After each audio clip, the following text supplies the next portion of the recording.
جب تم مر جاتے ہو ایسا کہا گیا ہے کہ تمہاری روح تمہارے جسم کے پاس ہی رہتی ہے، تکیے کے قریب اور بستر کے نیچے۔ یہ کب ہوتا ہے؟ جب تمہارا غسل دیا جا رہا ہوتا ہے، کفن پہنایا جا رہا ہوتا ہے، اور جب تمہیں قبر میں رکھا جاتا ہے تمہاری روح دوبارہ جسم میں واپس آتی ہے۔ جب لوگ تمہاری قبر سے واپس چلے جاتے ہیں تم یوں جاگتے ہو جیسے نیند سے اٹھے ہو۔ تم 3 بار کوشش کرتے ہو بیٹھنے کی، لیکن بار بار تمہارا سر قبر کی دیواروں سے ٹکرا جاتا ہے۔ تمہیں ایک دم احساس ہوتا ہے کہ یہ سب کچھ معمول کے مطابق نہیں ہو۔ پھر تم سمجھ جاتے ہو کہ اب تم زندوں میں سے نہیں بلکہ مردوں میں سے ہو، اور آج رات تم دوسرے جہاں میں ہو۔ پھر تھوڑی دیر بعد 2 فرشتے آتے ہیں، منکر اور نکیر۔ ان کا کام قبر میں 3 سوالات پوچھنا ہوتا ہے۔ تمہارا رب کون ہے؟ تمہارا دین کیا ہے؟ تمہارا نبی کون ہے؟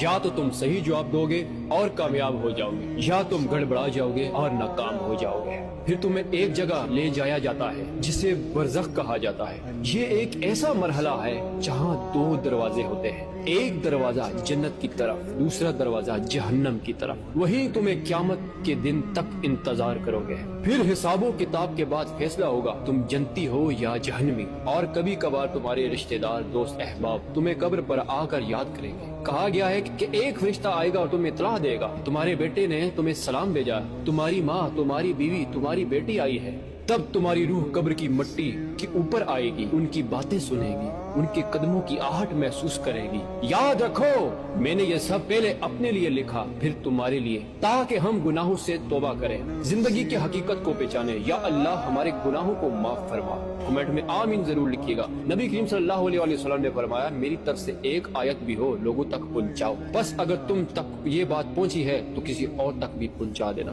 جزاک اللہ۔